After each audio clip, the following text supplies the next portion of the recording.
Thank you, Mr. Speaker. And the part of this motion that I want to speak about is about politicians upholding the rule of law. And I have to say right at the outset that I think it's absolutely incredible to hear the Leader of the Opposition lecturing anybody else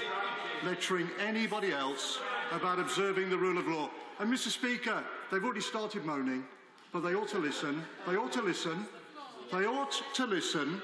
They're going to have to get used to it, because the points I'm going to raise,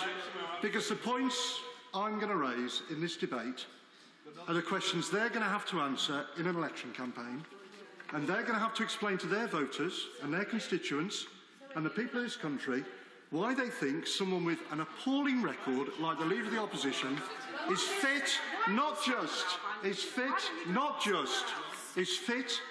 well, the Honourable Lady behind me asked why I don't go and sit somewhere else. I'm sitting here, I'm standing here, well, I'll explain why. I'll explain why. I'm standing here because I was elected, because I think... Order and main. We are having incredible difficulty hearing the Honourable Gentleman, who is making a very powerful speech because he's being barracked. Well,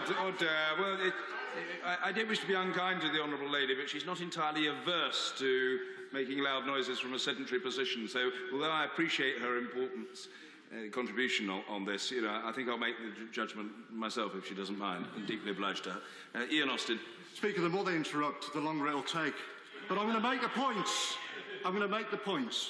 And the reason I haven't moved is because I didn't leave the Labour Party to join another party.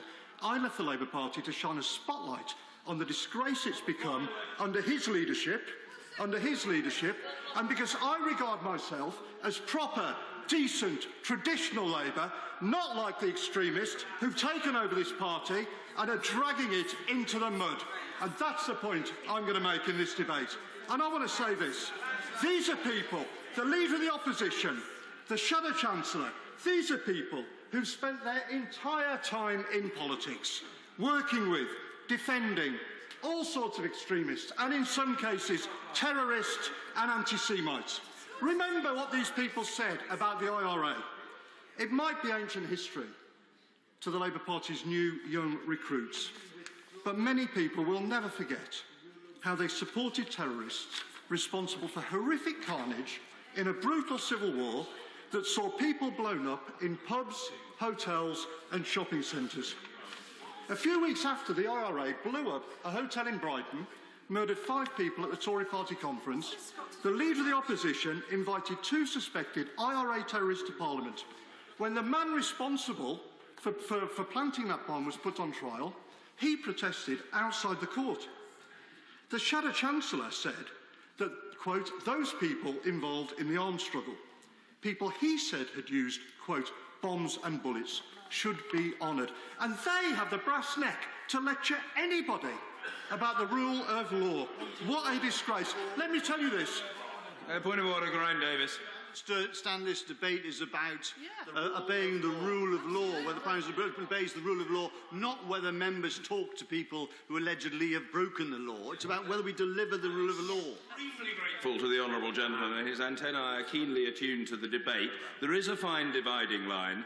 The Honourable Gentleman is dilating on the broad theme of disregard bordering upon contempt for the law. If I think he has elided into a wholly different subject, then I will always profit by the Honourable Gentleman's counsels. But for now, he's all right.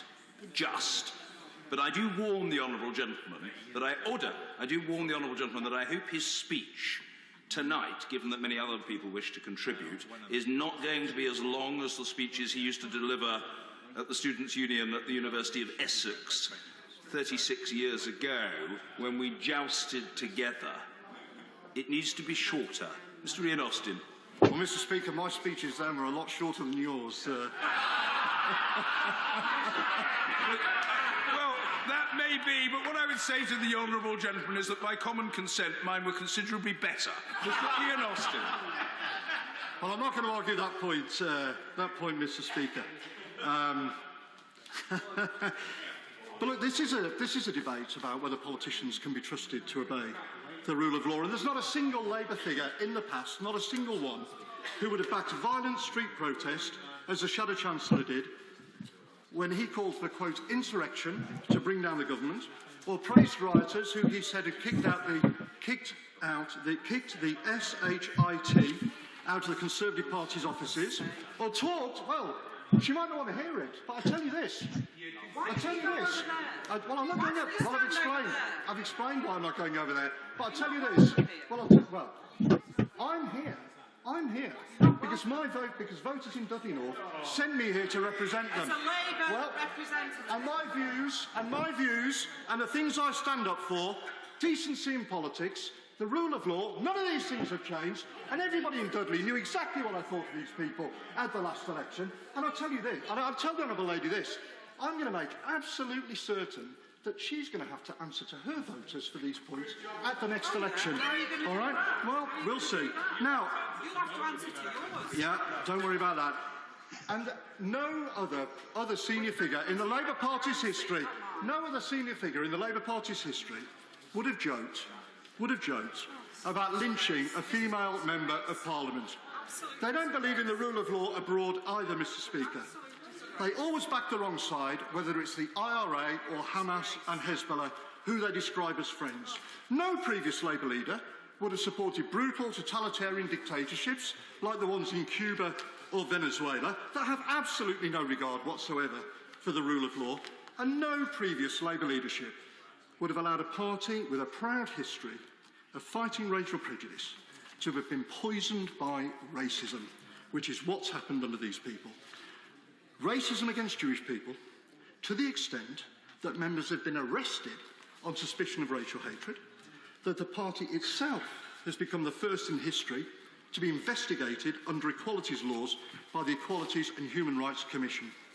These people and the people around them are a million miles away from the traditional, mainstream, decent politics of the Labour Party. They have poisoned what was once a great party with extremism. They cannot be trusted with the institutions that underpin our democracy. They are completely unfit to lead the Labour Party, let alone our country.